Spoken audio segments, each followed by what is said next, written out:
Hey fire signs, it's Suzanne with Sunny Forest Tarot here to do a little Monday message for you. I will tell you that my general readings are going to be posted from now on Tuesday. Okay, so you're probably used to seeing about 6 of the readings go out on Monday and 6 going out on Tuesday. From this point forward, they're going to be released on Tuesday. Why? Because I feel like the energy on Monday is honestly not as good. You know, I feel like Monday requires a little bit of a different message. So that's why I'm doing these Monday messages to start your week off better. Okay. You know, and then on Tuesday, you can watch the general readings. All right. So that's what I'm doing. All right. And, you know, I definitely have evidence of this. You know, some of the most negative comments come out on Monday, you know, and you're free to post whatever you want to post. Okay. That doesn't bother me. Okay. But it's just, I don't know. I feel like, I don't know, I want to put something more positive out there on Mondays, and it's not to say that the general readings for the most part aren't very positive. I think they are. But, you know, if somebody's going to be triggered, it seems like it's going to be on a Monday. All right. So anyway, so let's get started. I'm going to use one of my decks today. It's called the Sunny Forest Tarot Awakening Journey deck. So we're going to use that among a few others. Also, I'm going to use Abraham Hicks, one of her decks. Well, Esther Hicks, one of her decks. Just to get a general message for Monday, but for the entire week, actually.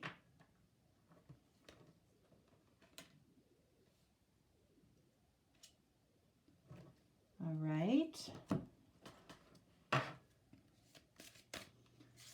And then this is the Soul's Journey deck.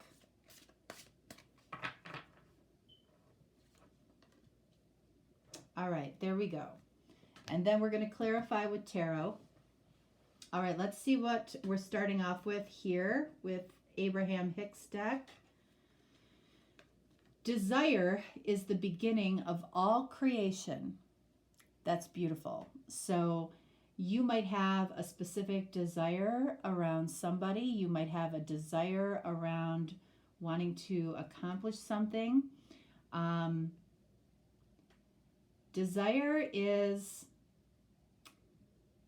good as long as you stay in a positive frame of mind when it comes to desire, and you don't let yourself fall into that energy of lack.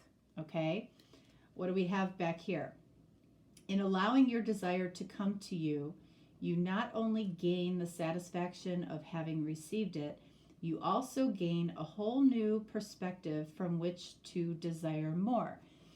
So, what's really good to do when you are desiring something or somebody or whatever it is to try to be in the energy of feeling what it is like to already have it. What does it feel like to be with that person that you desire? What does it feel like to have that job that you want? What does it feel like to have that amount of money in the bank, right? Being in that energy allows your desires to just flow to you. But when you're in the energy of desiring somebody and feeling the lack of having them with you, or having the lack of money in the bank, or having the lack of job, when you're focused on what you don't have, then more of that same energy comes towards you. Okay? All right, so let's see what we have here for you. Disbelief blocks you. Well, what are we talking about here? Basically, believing before you see something. Okay? That can be difficult for a lot of people that, like to focus on, believing in what they can see, feel, taste, touch.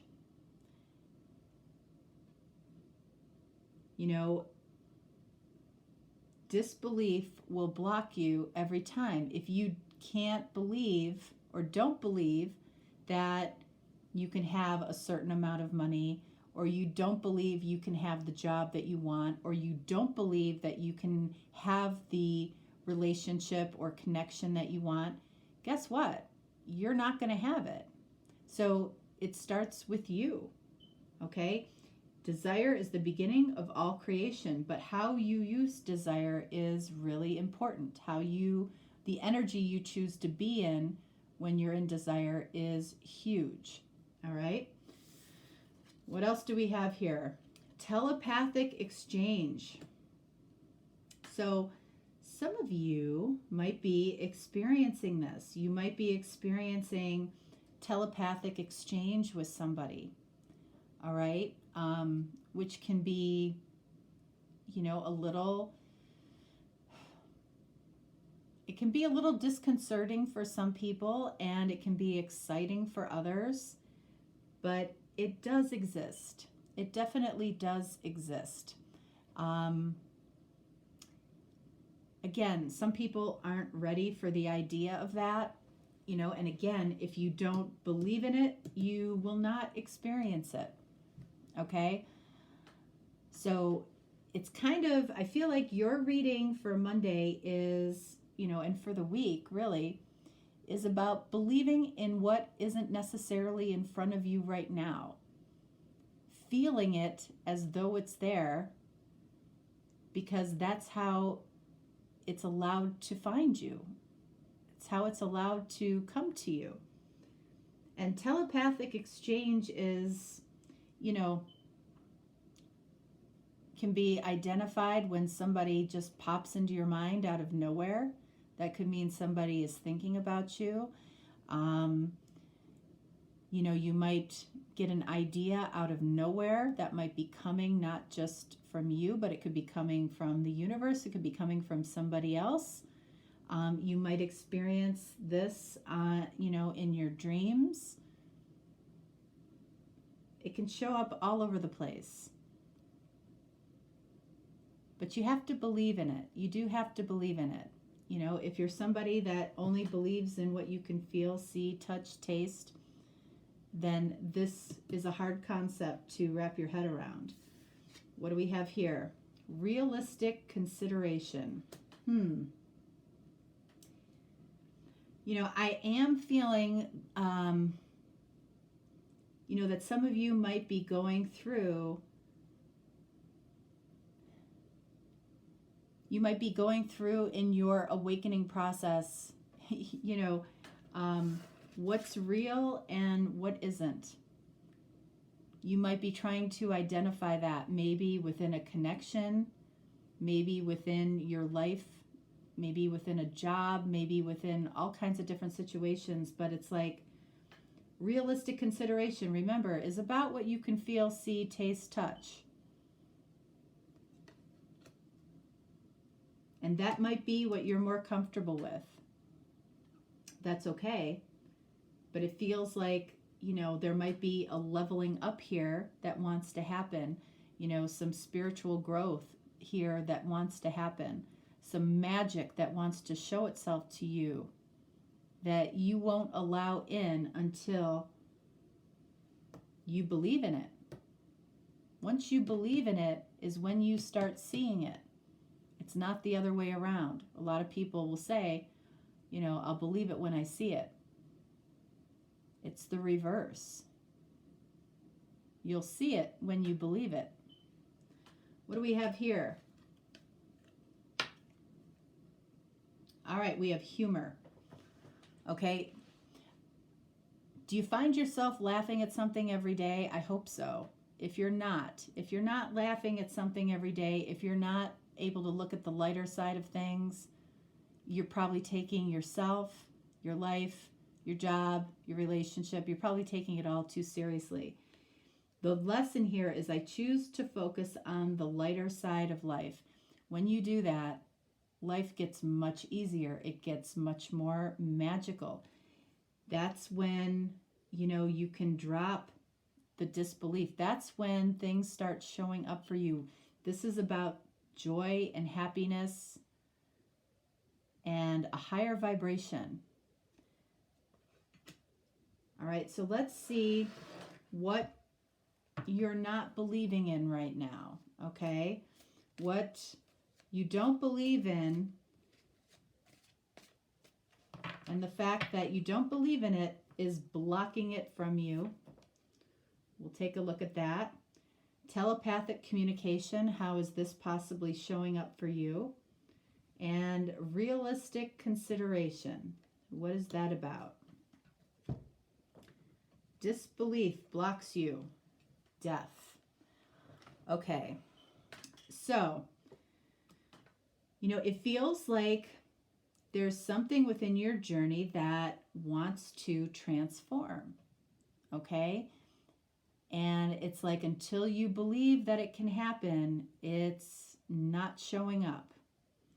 This could also mean that there's a Scorpio out there that, maybe you don't believe is going to present themselves to you. All right, so you're working against yourself right off the bat. So this transformation of belief needs to happen. What else? Temperance. So card of Sagittarius. It feels like when you believe in something that you can't see, it immediately brings balance into your life, okay? A balance that maybe you haven't had in a long time. Balancing your desires with the lighter side of life allows something to come in very easily. One more, the sun, joy. That's what removing disbelief from whatever situation you're in. If you're telling yourself on the way into work, there's no way I'm going to be able to get this done. There's no way I'm ever going to be able to get this promotion or make more money or get a new job. I've messed up one too many times. Guess what? The universe doesn't care. Doesn't. And you know what? If you care too much, you will block yourself. You will block yourself from moving forward or moving towards what your happiness is, your balanced life is. We've got 3 major arcana. So this is something big in your life that you have a disbelief around, and that is what is blocking something beautiful, joyful, and happy from coming in. Okay? Telepathic exchange. What is this about? 10 of Pentacles.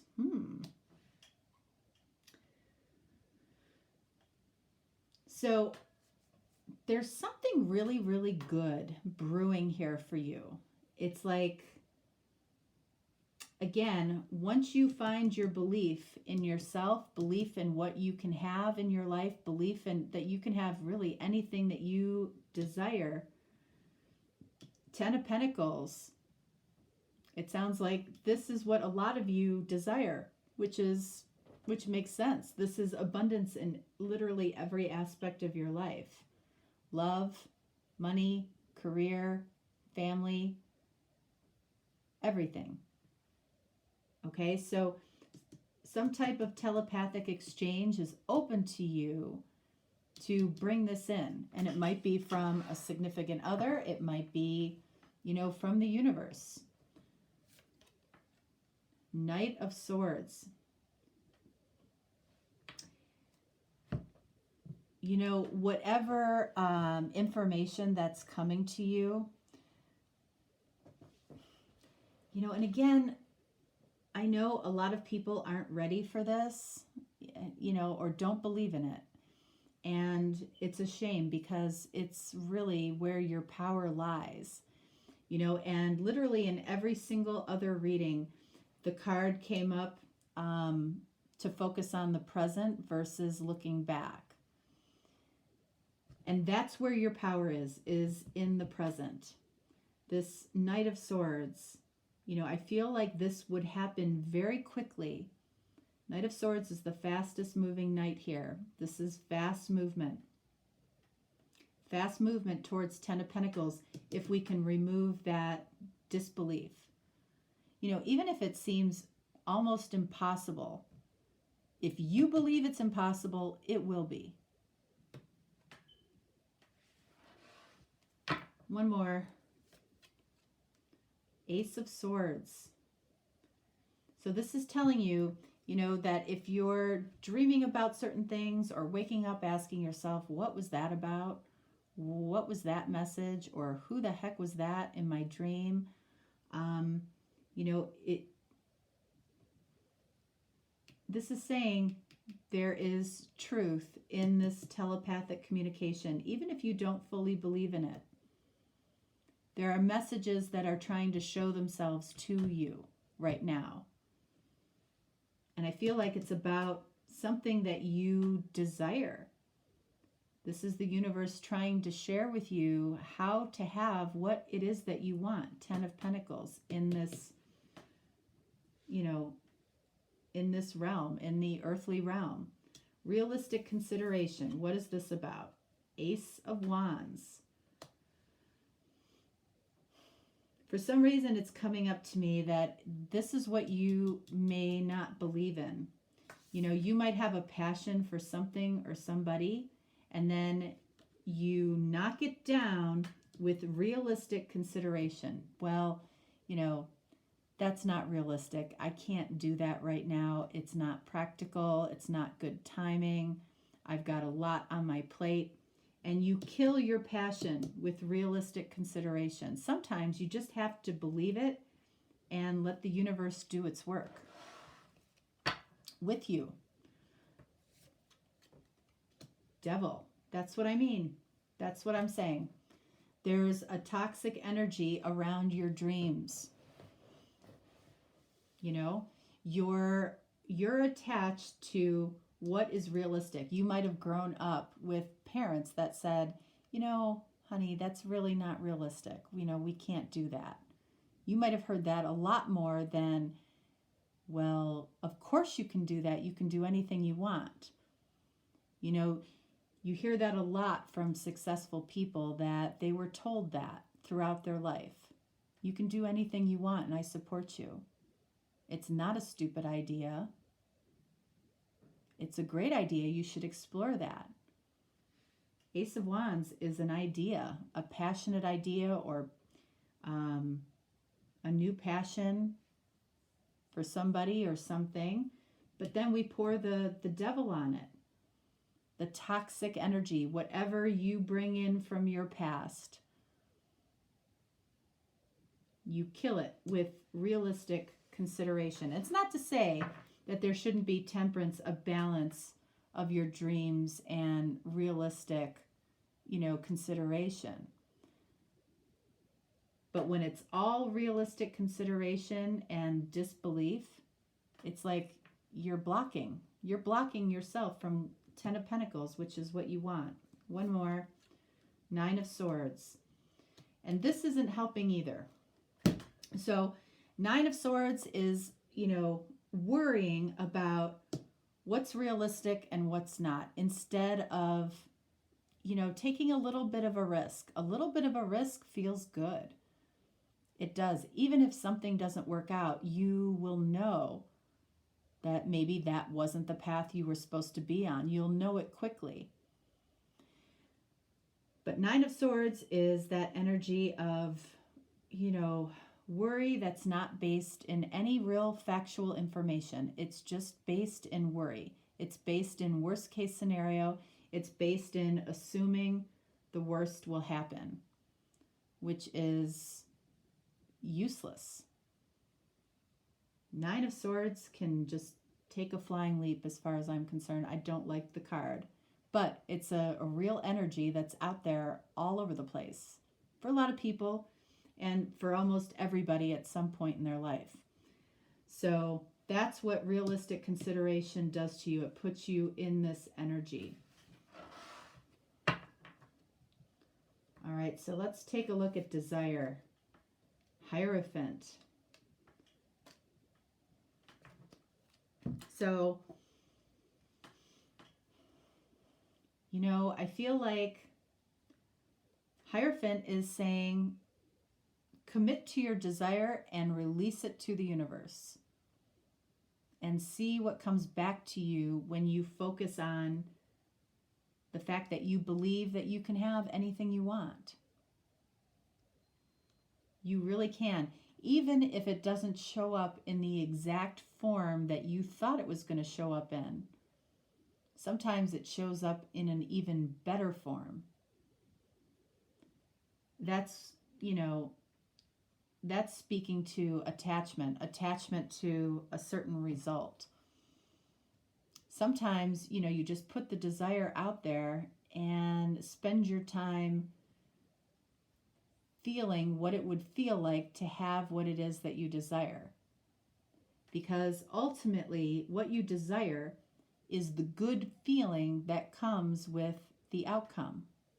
So when you're in the energy of feeling what that outcome feels like, that's what vibration is. Then you're in the appropriate vibration for what you want to come towards you. And it's really true. That's when you start seeing, you know, magical things happen into your life. When you hear somebody say to you, gosh, you know, everything just fell into place. It was real easy. That's this vibration. It doesn't have to be so hard all the time. It really doesn't. It can be much easier when you choose a higher vibration and you choose to believe instead of not believe. I mean, that's a choice that you make about everything in your life.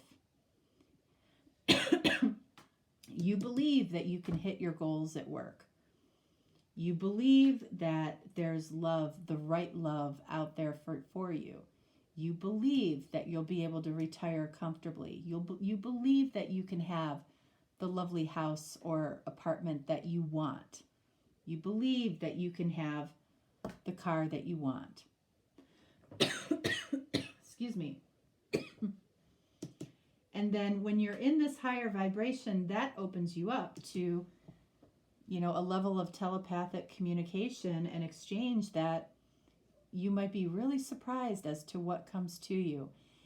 You know, and I don't go into that one in a lot of depth and detail because, again, I don't feel like everybody's ready for that just yet.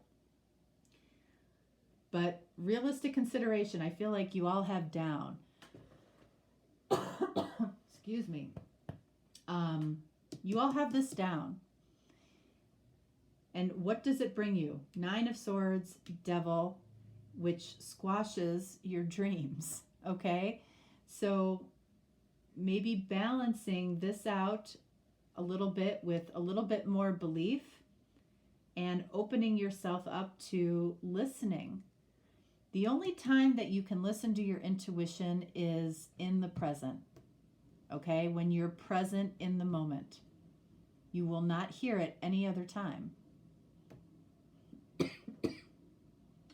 Ay, ay, ay. All right. Fire signs. That is what I have for you. So that's Sagittarius, Leo, and Aries. So you can look for your general readings tomorrow on Tuesday. And I know I've been promising the single, you know, the readings for the singles, the readings for, you know, people who are in a challenging connection or relationship, and the readings for people who are dealing with marriage in some way, your marriage, their marriage, both of your marriages, whatever. Those are coming out this week. I jumped the gun a little bit last week. Thought I could get them started last week, but I want to make sure that I do them right and I do them the way I want them to be portrayed. And this is the week. All right. So you can look for those too. If you're looking for a deeper, more personal reading, you can certainly reach out to me and, you know, I would be happy to help you. All right. So that's all I got for you today, and I will talk to you again tomorrow. All right. Thanks, guys. Have a great day, great week. Bye.